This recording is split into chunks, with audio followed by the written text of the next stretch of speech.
श्री साईनाथाय नमः। भक्तों, आज की इस वीडियो में हम लेकर आए हैं साईं बाबा की व्रत कथा। आइए कथा का प्रारंभ करते हैं। किरण बहन और उनके पति किशन भाई एक शहर में रहते थे। वैसे तो दोनों का एक दूसरे के प्रति गहरा प्रेम भाव था, परंतु किशन भाई का स्वरूप झगड़ालू था। अड़ोसी पड़ोसी भी उनके स्वभाव से अधिक परेशान रहते थे।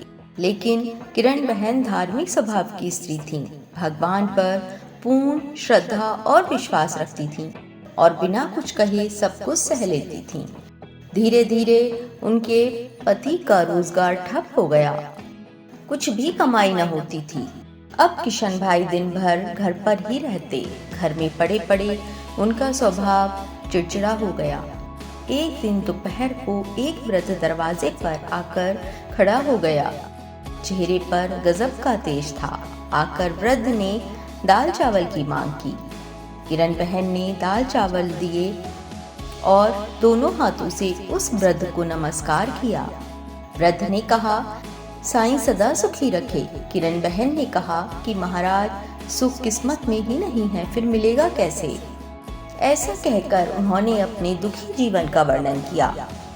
वृद्ध ने श्री साईं बाबा की व्रत कथा के बारे में बताते हुए कहा, 9 गुरुवार फलाहार या एक समय भोजन करना, हो सके तो बेटा साईं मंदिर जाना, घर पर साईं बाबा की 9 गुरुवार पूजा करना, साईं व्रत करना, आरती पढ़ना और विधि पूर्वक उद्यापन करना, भूखे को भोजन देना, साईं व्रत के बारे में लोगों को यथाशक्ति बताना, इस तरह साईं व्रत का प्रचार करना।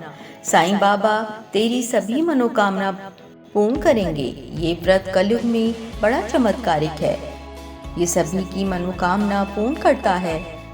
लेकिन साईं बाबा पर अटूट श्रद्धा और विश्वास रखना बेहद जरूरी है।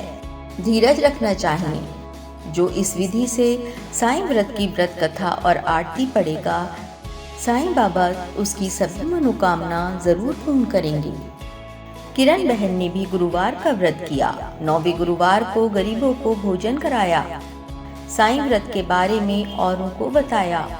उनके घर के झगड़े दूर हुए और सुख शांति हो गई, जैसे किशन भाई का स्वभाव ही बदल गया हो। उनका रोजगार फिर से चालू हो गया। थोड़े समय में ही घर में सुख समृद्धि बढ़ गई। अब दोनों पति पत्नी सुखी जीवन बिताने लगे।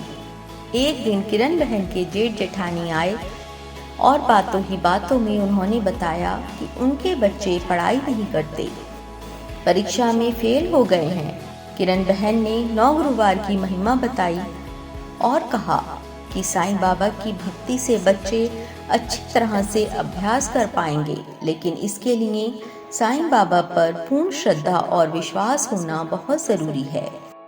वे सबकी सहायता करते हैं। उनकी जेठानी ने व्रत की विधि पूछी तो किरण बहन ने कहा कि 9 गुरुवार फलाहार करके अथवा एक समय भोजन करके ये व्रत किया जा सकता है, और 9 गुरुवार हो सके तो साईं दर्शन के लिए साईं मंदिर जाने को कहा। साथ ही ये भी कहा कि ये व्रत स्त्री पुरुष या बच्चे कोई भी कर सकते हैं। 9 गुरुवार साईं बाबा की तस्वीर की पूजा करना, फूल चढ़ाना, दीपक अगरबत्ती आदि करना, प्रसाद चढ़ाना एवं साईं बाबा का स्मरण करना, आरती करना आदि की विधि बताई। साईं व्रत कथा, साईं स्मरण, साईं चालीसा, साईं बावनी आदि का पाठ करना, 9वें गुरुवार को गरीबों को भोजन देना, 9वें गुरुवार को साईं व्रत की जानकारी अपने सगे संबंधी अड़ोसी पड़ोसी को देना। सूरत से उनकी जेठानी का थोड़े दिनों बाद पत्र आया कि उनके बच्चे साईं व्रत करने लगे हैं और बहुत मन लगाकर पढ़ते हैं। उन्होंने भी व्रत किया था। इस बारे में उन्होंने लिखा कि उनकी सहेली कोमल बहन की बेटी की शादी साईं बाबा की व्रत कथा और आरती पढ़ने से बहुत ही अच्छी जगह हो गई है। उनके पड़ोसी के गहनों का डिब्बा गुम हो गया था। वह साईं व्रत की महिमा के कारण 2 महीने के बाद मिल गया। ऐसा अद्भुत चमत्कार हुआ था। किरण बहन ने कहा कि साईं बाबा की महिमा महान है, ये जान लिया था। हे साईं बाबा, जैसे आप लोगों पर प्रसन्न होते हो, अपनी कृपा करते हो बाबा, रहम करते हो, वैसे ही हम पर भी करना।